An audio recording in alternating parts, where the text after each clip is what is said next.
Yeah, we're back to this thing. Have fun Wow. relearning how to play, and then actually trying to beat it. Yeah, I don't even feel like playing this game You gotta right finish now. it. You have to. Once you get to a certain point, you have to finish the game. You can't. You can't leave it undone. Uh-huh. Really, you just want max speed every time, but I don't know. Sometimes acceleration can help Well, you. I'm gonna be bumped into all the Yeah, walls. I was told by people who were like really good at the game to just never, always use max speed, because acceleration is to help you if you have bumps, right? Yeah, And if you set it on max speed, it forces you to get better faster. yeah. So it's like it's like trying to learn how to ride a bike without training wheels. Like, Oh, yeah. you'll probably end up being a little bit better and learn faster, Uh-huh. because nothing teaches you like fear. Yeah, yeah. Right? Like Whoops. where we went to school for engineering and all that.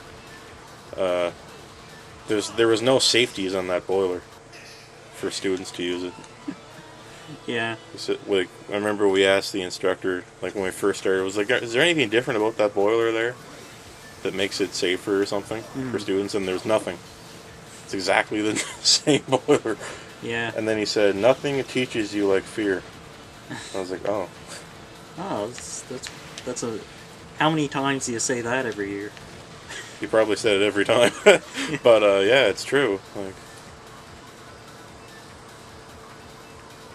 Yeah, that does sound like something that you'd like. If you became a teacher, you'd come up with a list of things to say, and that'd be one of them. that would be one. Nothing trains you like fear. That it makes you sound manly too. Oh yeah, absolutely. You got it. If for one instant the student thinks they have the advantage, you're done. Trust me. Everywhere is bombs. You get, just if the kid's acting up, show the kid your teeth and just like growl, and don't let them smell fear from you. You got to put the fear on them. Uh huh. Yeah. So now we have the worst mission ever Yeah. on the worst track ever. Everyone's just passing me. They don't even give a shit. I'm pretty sure this mission has actually been famous for like a long time. Yeah. Like it's famous for generating a lot of internet anger, and famous message board posts. Oh yeah, yeah. That's this stage The exactly. cock bastard. Yeah, it's screaming about how unfair it was and how strong Black Phantom was in this. Yeah, yeah.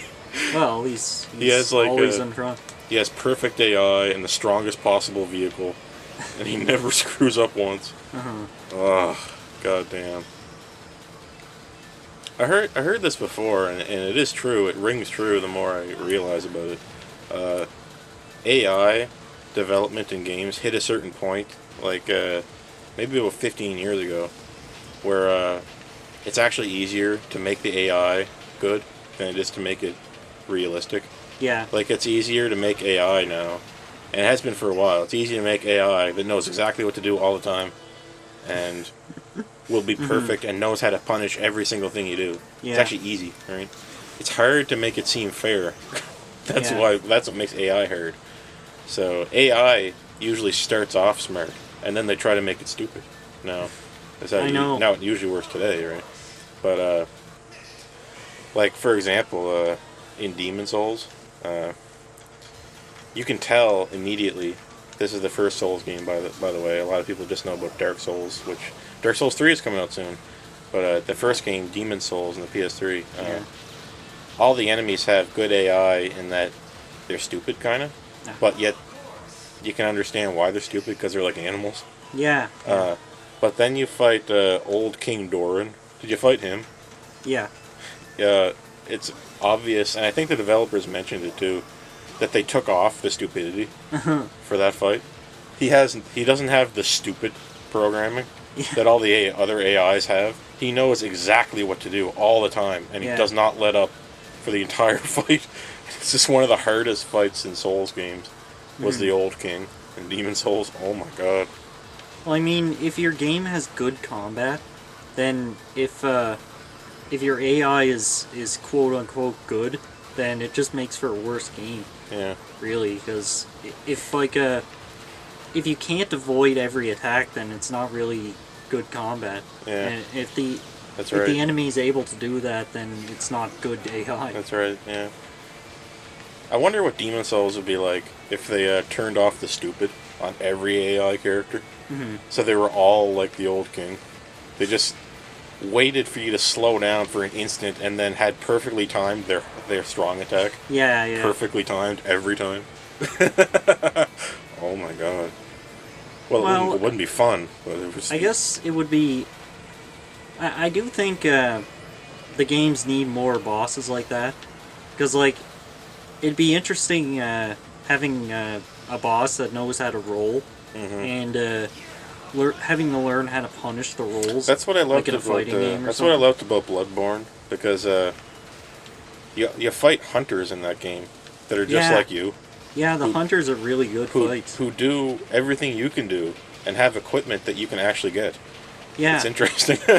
I liked it way more than the stuff they tried to do before, where it was just like a predetermined Red Phantom, or that Yeah. from Demon Souls and all that. This is way better because they were like actual characters. yeah, and the DLC is just like every enemy is one of those guys, and it's a really unique experience. Yeah. I like when you're playing And- Bloodborne and you meet and- one of the other hunters and you're like, I know that weapon. And the first area in the DLC is full of weak regular enemies too, Yeah, and the And hunter you're- is fighting them. and you you're can leave them alone. fighting over kills. Yeah. You can like stand by and let the hunter kill those things. Yeah, but like they're so easy to kill that you might as well just run ahead and let them be a deterrent for the other enemies too Yeah. while you're fighting. I beat that DLC. Oh my god. I'd like to say that I did, but What a I nightmare. never picked up the game. What a yet. nightmare. Yeah, It was yeah, it was whatever. brutal. Friggin' Ludwig. It's crazy. He was like the wake up call boss in that, and then you get an easy boss after that, and then a really hard boss after that, and then a really ridiculously hard boss after that. Yeah, I think you get like 5 bosses in the DLC, counting the secret one. Lawrence.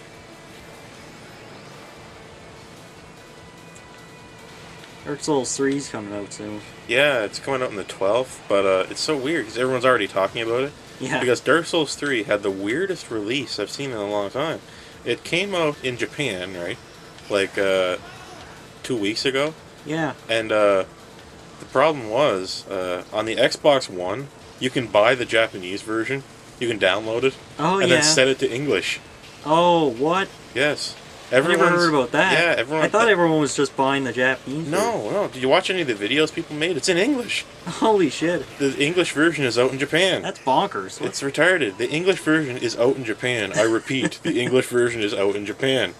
But for some reason on the Xbox One, you can download the Japanese version and switch it to English. God They also had the. damn. So they that's also why they're had that playing closed it. beta too. Yeah, that's why everyone's playing it. And I can't play it. Yeah. And, Hopefully that's better than the second one. oh, people are saying it's better, but people are saying the frame rate is shit. Oh. And it's not much better on PC. And I'm like, oh Ooh. god damn, because I wanted to get it on PS4 because they're probably using Bloodborne assets. That's probably yeah the problem there. oh they are. Just watch the videos. It looks exactly like Bloodborne. Yeah. They stole everything from Bloodborne, like all the enemies. Well, and stuff. like why not? Yeah, I know it's an improvement, but Uh. thank God. I'd much rather that than a big man in armor Oh god. multiplied by 4 million. Dark Souls 2 was just so I can't plain I sometimes. can't remember anything about it, and I'm like, Dark Souls 2 had a room with a bonfire in it that had no Yeah. content in it. Yeah, Like it had no decorations. wasn't there a spot in Dark Souls 2 where you could see the next bonfire or something? Well, there's a couple places like that. Remember the Huntsman's Cops? What was that? It's the one where there's a bonfire, right? And then you go through the whole stage and you knock over a tree, right? Oh, yeah. To make a shortcut back to the first bonfire. Uh-huh. But right before that tree shortcut, there's another bonfire, eliminating the need for the tree shortcut. Yeah, They I weren't remember thinking that. at all. Uh-huh. They had no idea why was the tree shortcut there. And there's that one bonfire that puts you in the line of sight of enemies. Oh, goddamn. So if you stand in place, you'll Don't just be ever at risk. Don't ever put a... Yeah, that was in the friggin' the first castle area thing. Mm-hmm. Don't ever put a bonfire in a Souls game that's in the line of an enemy. And don't ever put an NPC shop in amongst enemies. Yeah. They did that in the first Dark Souls in Anne Orlando. Remember the blacksmith in Anne Orlando? Where an enemy could wander into his room, and if the enemy attacked him, he would get Yeah. aggro to you. Yeah. Oh, I think they patched Oh, it, but shit. it ruined my first playthrough of that. Mhm. Because you can't un-aggro anyone. Like, they're done. He's not selling me anything from now on. Well, with Bloodborne, they seem to have learned their lesson with that sort of thing. Like, it was fine on release, Yeah. but I mean, in terms of like level design and stuff, like they didn't need to fix any enemy placement. It felt like the whole game felt like the Undead Burg, which was great because I love the Undead Burg from Dark Souls. And they didn't have wildly different areas linked together by a wooden ladder. Yeah. Like in Dark Souls 2. You can have a frozen barren tundra a mile away from a gigantic cauldron of lava. Yeah. Separated by a 4-foot long ladder. Or something crazy like that. Yeah. Uh, Like there's a place set up where there's this rusty old wooden ladder that's the only entrance and the only exit to the area. Otherwise, it's just closed off. yeah.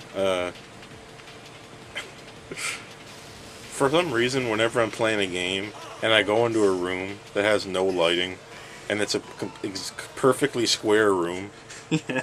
and I just think Dark Souls 2. Uh-huh. Like, there's no area like that in Bloodborne. They made sure there's like nothing quite like that. But Yeah. there was something else. Like, I was just thinking, oh, it's Dark Souls 2. Like, you just go into a room and in Dark Souls 2 sometimes maybe want to play King's Field because the entire game in King's Field is like that. yeah. Like all of them.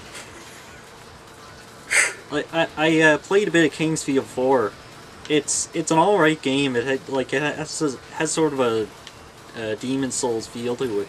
Yeah. But all the environments are caves, I want castles. I want to get that on PS2. and the world is gigantic. That came out in North America.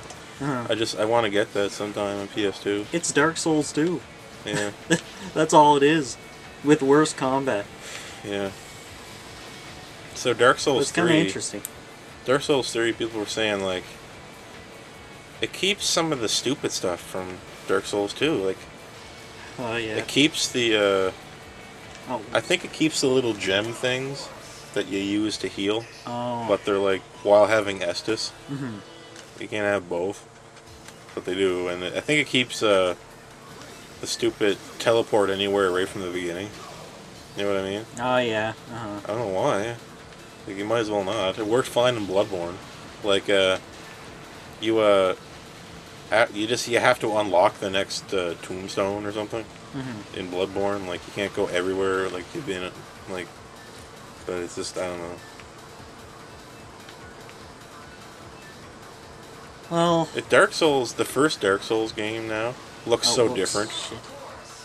You know, it's that, like, the first Dark Souls game has no, defined hub area, really. Oh yeah. It just has the Firelink Shrine, but you don't really have to go back that much. Yeah. It doesn't have a level up person. Mhm. Yeah, and it doesn't. I don't think it has teleportation right off the get-go. Like, yeah, it's weird. Yeah. But every other game we kept trying to force. I Like, don't remember when you got teleportation, in a. but I remember I didn't know where it was, so it took quite a bit for me to find it. Yeah.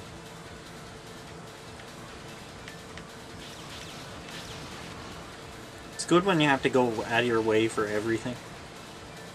But also, 50% of the bosses are optional.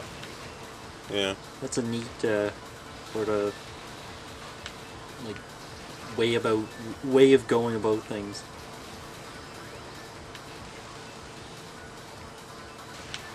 Kind of like Mega Man, really. Yeah, man. I don't even really want to play Dark Souls 3, but I'm gonna get it. I'm not. I don't even. I'm gonna play it. I don't even want to, Oh yeah. but I'm gonna beat it, probably. Eh. I kind of feel the same way. I was just watching the videos, like reviews online. I just couldn't even tell what I was looking at. The difference between the last two games.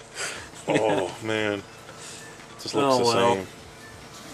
same. They're just so good that you just feel like playing them, I don't know. Like, even when they're not good. I haven't been challenged, really hardcore wise since Dark Souls 1. Hmm. But I'm confused because I don't know if You don't know if that's just you getting good at the game. yeah, I don't know if it's just From- the Souls games have demanded so much perfection that I can't really screw up as Yeah. much.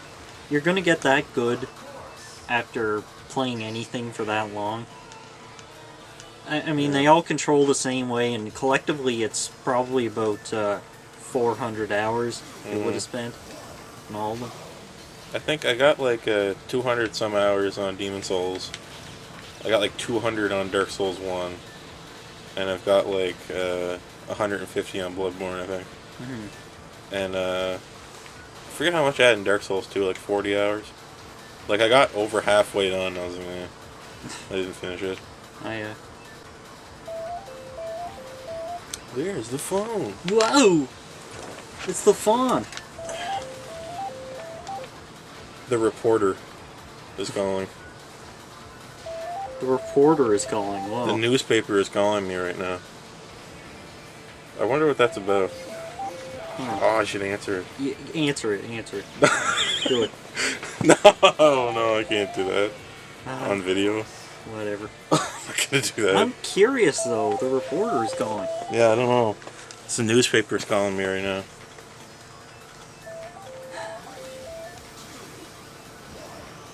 I keep getting phone calls. I keep getting calls. They're still ringing. Mhm, What the hell? mhm. They won't hang up. I keep getting calls to my cell phone, stating that somebody, like, is skipping school. What? Yeah, like I think when somebody was signing up for high school, they were supposed to register their name and number for this service that notifies the parents when they skip out. And I think they put in a random number and a random name because their name is a jumble of random letters. Wow. I think the parent just let the kid do it. So your phone periodically will say like, blah blah blah blah blah blah blah, is skipping school. PQRDNY is having an unplanned unnotified absence or something like that.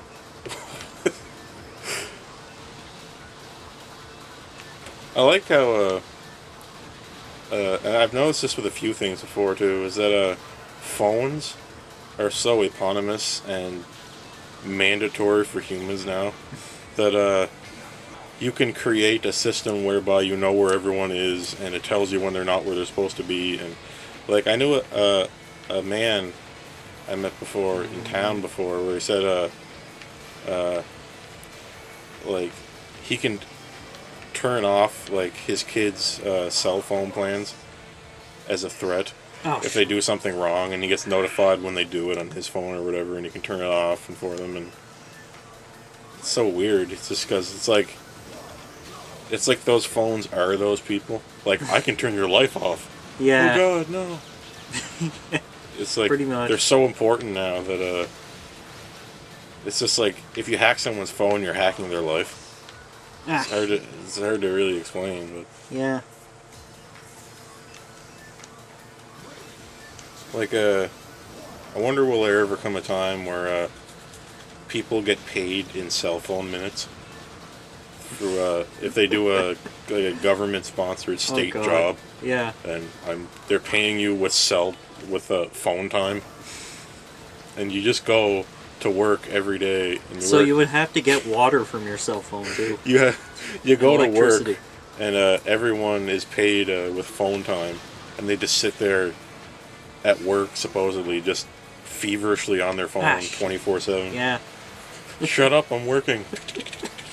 I'm getting phone time. That's how you'd get a 24/7 job. It's like a live-in job where they feed you and they give you get TV.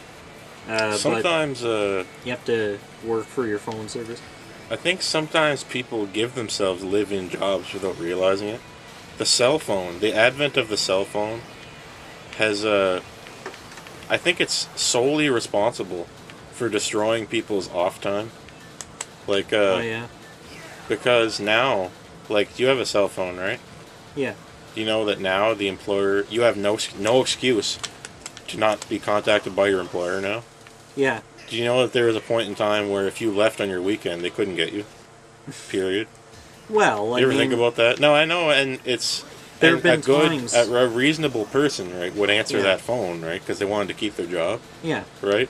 But it hasn't always been that way. Like it's really quite strange. But there are times where they haven't been able to contact me, and that's not a big deal.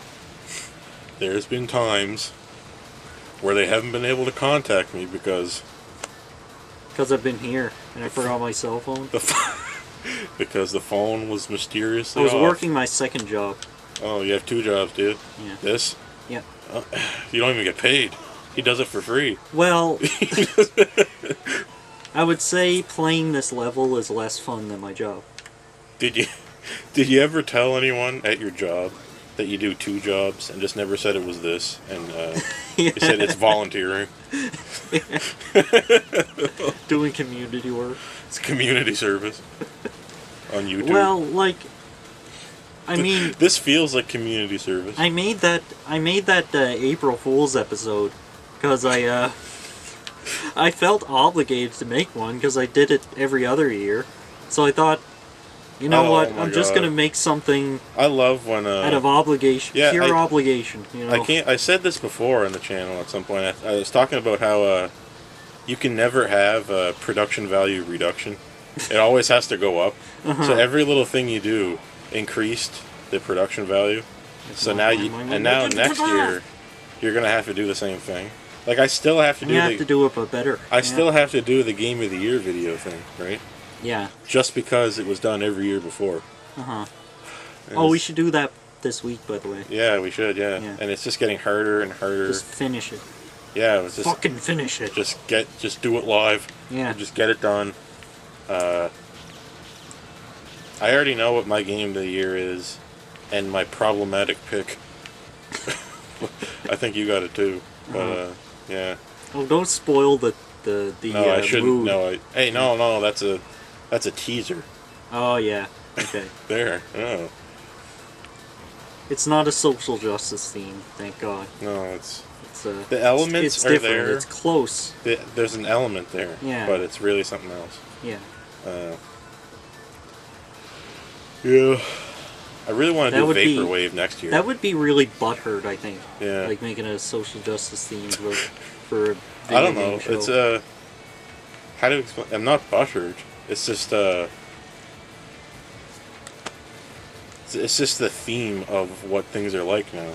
Yeah. Like I don't know. I guess so. It's just but it's current, right? Yeah. Another idea I had other than this was disco. Disco. I had that idea a while ago. Do a disco one. And that- Vaporwave has to happen. Yeah, I It's- know. Next year I'm thinking about doing Vaporwave. Yeah. That'd be the 2016 Game of the Year one. That'd be fun. I've had this. Wait. I gotta think about if I brought this up while recording or not, but I had this idea for a game called Vaporware. Well, Vaporware is a real thing. Or no, Vaporware. Yeah, Vaporware. What is it? Vaporware is Mighty Number 9. Oh yeah, right. No, but it's called Vaporware because it's hardware, software, vaporware themed, It's little games, like That WarioWare. weren't finished. Yeah, Oh, alright. and they're all vaporwave themed. I'm getting all the terms mixed up. But anyway, it's gonna be great. It's gonna be fresh. You can get 2 for the price of 1. See this is what if it was released on Steam, it would have a 2 for 1 deal too. You could be able to buy 2 copies for no reason. I don't know why you didn't buy the Unity engine and then just download tons of free assets and slap them together into an unworking game and sell it for 99 cents to Yeah. to make a few bucks. Yeah, you could probably. You'd only be making money off people who forgot to refund. So if you forget, Yeah. Man. there's probably developers like that around But the world that are actually making bank on the fact that people forget that refunds exist. See, it's actually. It's so sad. You know what's even more sad? Uh. This is a risky business endeavor, doing that on Steam, because it costs $100 to put something on Greenlight. But If you fail, then you're losing. If you sold it for 99 cents, Uh-huh. it would only take It would only 100 people it would to only forget take to refund it. Yeah, Right. but like the chances of that happening are pretty good. Yeah, I know. That's why there isn't like that's why it's not like the iPhone App Store. Hmm. It's not that bad, but there are a few shifty fellows who want to try to take advantage of it. But they're taking a risk because they're It's not- spending yeah. $100. I don't know if that's shifty. Think about that, I don't though. know if that's shifty or shady, because all they're doing is capitalizing on stupidity, right? Oh, I know. So people are going to be stupid forever. Like, I don't know what has to happen to make people less stupid, but it's not going to end anytime soon. If you were If you look at the App Store, the most popular game sometimes is a rip-off of something that used to be popular. yeah, Like, the most popular games would be like Happy Birds. Happy Birds. Like, there's been cases where rip-offs were more popular than the real one because Holy people crap. care that little and they're just like, whatevs. Yeah. Let's see if I can actually beat this. You're on the final anyway, lap, bro.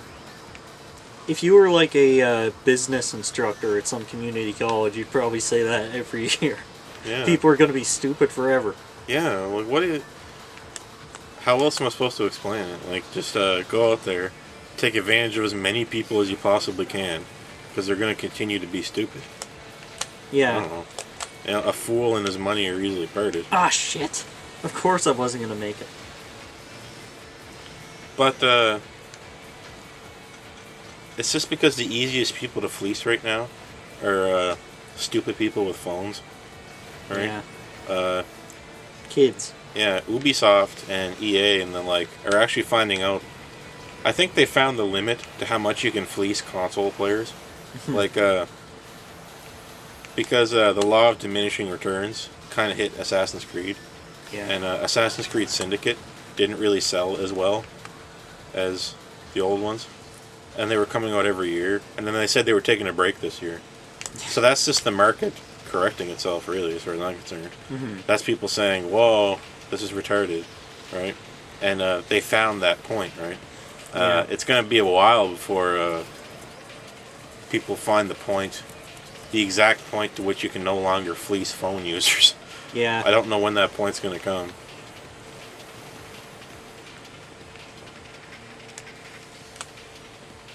Well, phone companies, I mean, phone game development companies, they depend a lot on whales too. Yeah, I know, yeah. And console And, users don't have... They depend on whales and... Consoles don't have whales. They depend on whales and peacocks. What were peacocks? Peacock is someone who will buy just about everything as long as it's cosmetic.